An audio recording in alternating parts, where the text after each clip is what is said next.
Hello, my fellow Resin monkeys. This year is coming to an end, and what a great way to end it with a wonderful little WIP video celebrating the season. I saw the positive feedback from my last Halloween special, and how many of you liked it, so I thought I'd give you something to warm up to this winter. So grab your hot cocoa, put a nice blanket, or maybe even your new sweater you got for Christmas, because after a night of amazing dinners, all you want to do is be comfortable and pudge out. It was hard to pick a nice holiday kit to work on, as many, if not all of them, are sexy or slutty girls in Santa suits, which I don't think represent, Christmas in general. The ones that are not represented in that way were either impossible to get, or I just simply didn't like the character. So I went with a nice little Miku that is not in a Santa suit, but she's dressed more like us around this time of year. So I'll give her a cute little treatment. As I mentioned in my previous video, this one will be more visual. Many of the techniques I used on her have already been explained in previous tutorials, so I'll just add little title cards for you to check out if you have any questions on how to do it yourself. After washing the kit, the first step I take is remove the tabs, being very careful about it and not damage the areas where they were placed. I really liked this kit the moment I saw her. I remember being surprised at how simple it was, but it also had a lot of charm. I was even more surprised that it was a Miku. She doesn't even look like her, hence why I liked her even more. Now don't get me wrong, I think Miku is okay, but all year round, every year after year, the hobby gets so saturated with Miku kits that it's very refreshing to see someone sculpt her differently. Pinning was a little problematic because the joints didn't have any pegs, especially in the arms, so it took a while to get them to align correctly. Mainly after I got frustrated and said, "Fuck it!" I drilled 2 big holes on the torso and then added putty to get a perfect alignment with the pins on the arm. Yes, I do get frustrated from time to time with kits. Everybody does. Of course, after pinning, I like to do putty work. She didn't require a lot, only a little bit on her legs. Other than that, the rest was just normal work required to eliminate small gaps. I need to work on her legs before I could glue the other part on her sweater. That way I can ensure that they fit and connect later once I glue it on. So when the time came, I just used some super glue and then patched it up with some talcum powder so it can harden faster.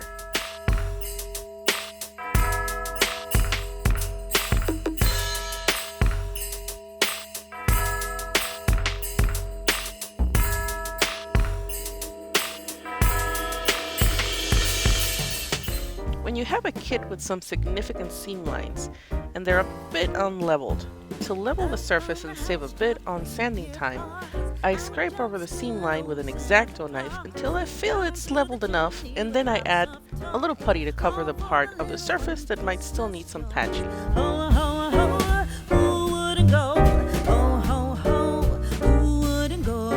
Once putty is done, I like to finish off with sanding.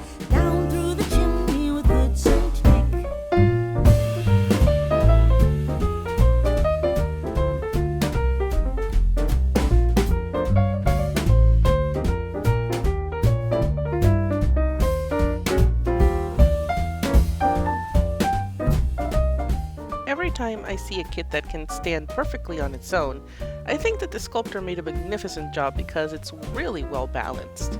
And you don't see that a lot in kits. Painting the hair was straightforward. I went with a nice green aqua color, although it's hard to appreciate it because my camera had a hard time with the white balance.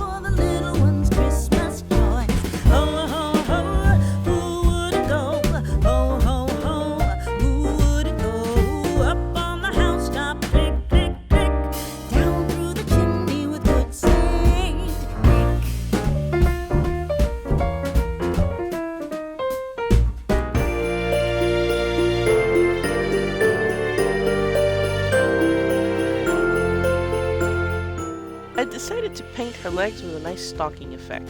That way it will look a little classier.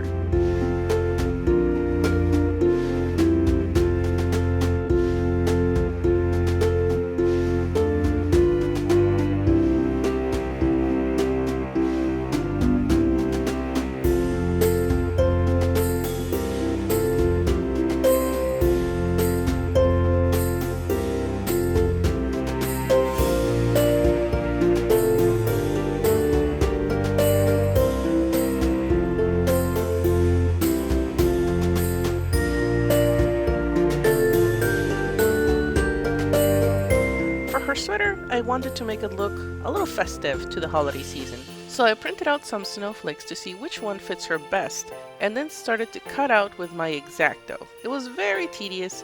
It took me about 30 minutes to complete because if I was not careful, it could break apart. But it was worth it at the end. A little trick I used to stick it to the surface and not damage the paint was applying liquid latex. That way it will actually work as if you're using masking tape. I brought off my tub of latex, only to discover that it had gone bad. I tried shaking it, but the blob was still intact. Good thing I had a second unopened tub, I thought to myself, only to see that it also went bad.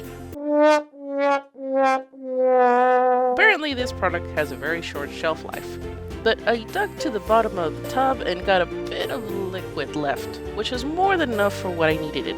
So if you buy this brand, be sure to use it within a year. If not, it's money wasted.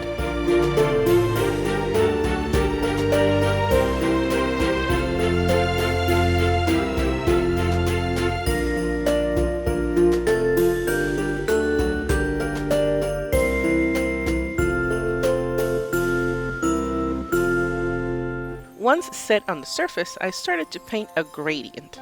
I always like these types of designs on winter sweaters, so I wanted her to look nice instead of just like, a plain color.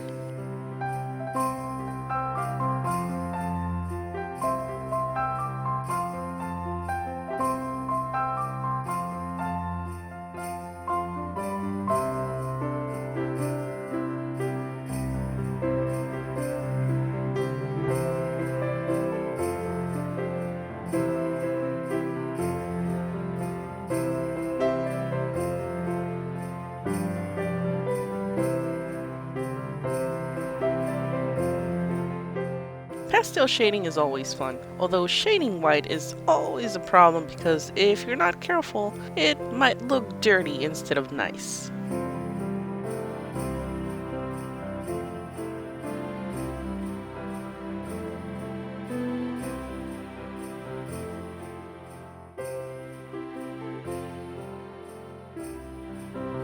Masking on her was also straightforward, nothing too complicated.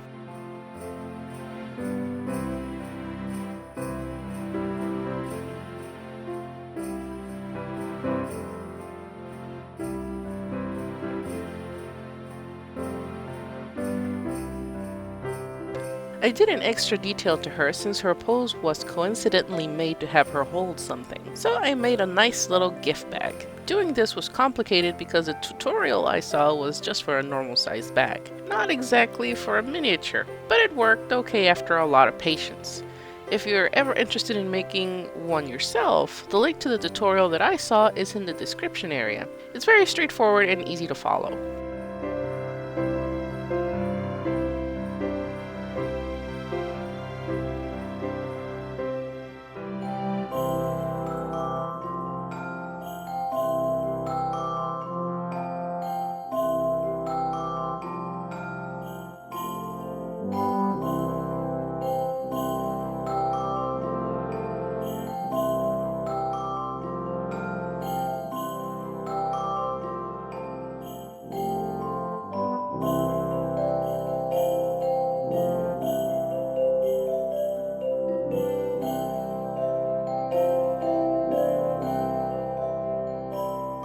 Next were the eyes.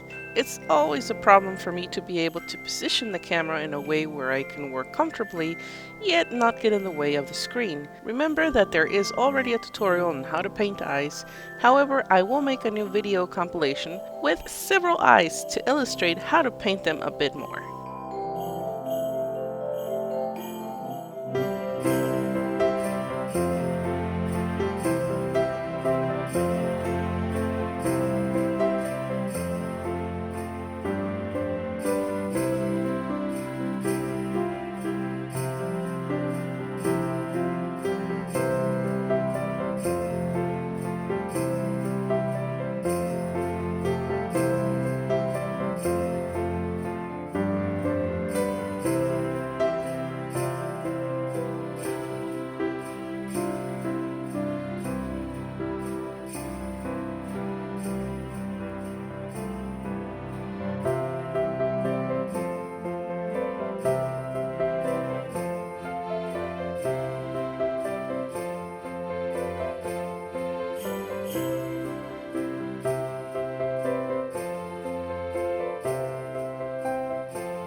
After I was done painting her, I had to make a simple yet fun little base for her. Being dressed as a classy girl coming home from holiday shopping, I made a simple sidewalk with a little snow on the ground. Now I don't know about you, but I like to go to craft stores around any holiday season, being it spring, Halloween, Christmas, and such, because they always sell a lot of things that I can use for bases. So I went to Michael's last month and I saw that they had these little holiday villages and accessories on sale. I took home some accessories used to make brick walls. I gave it a different use and applied it for the sidewalk. When I went to Japan, I noticed an array of designs for them, and I saw that a lot looked like this.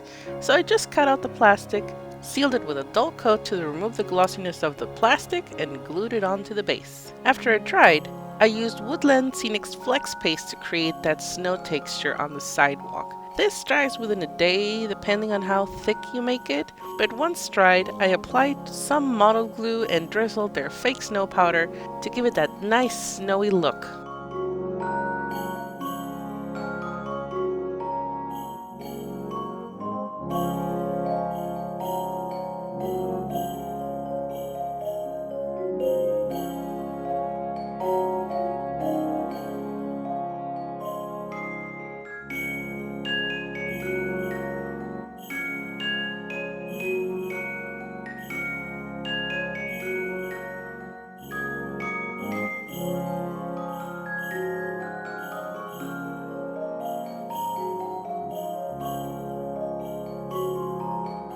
Now let's see how it all comes together. I hope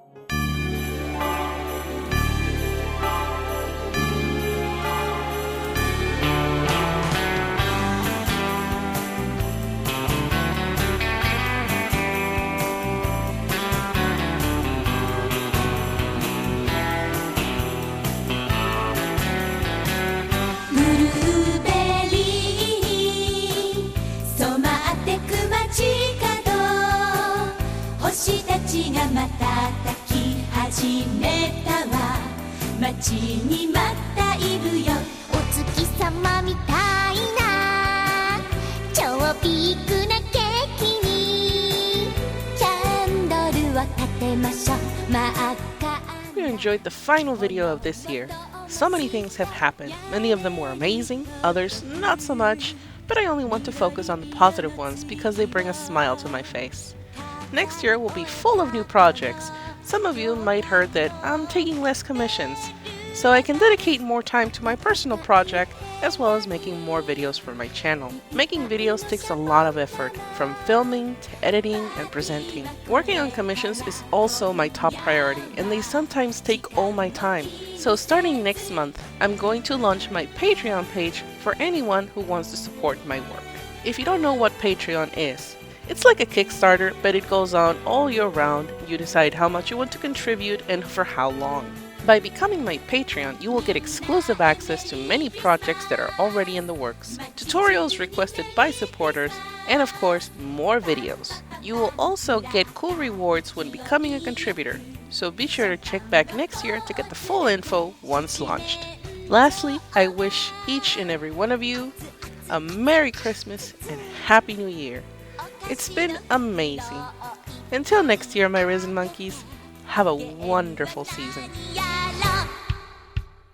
どこにいるのマモちゃん星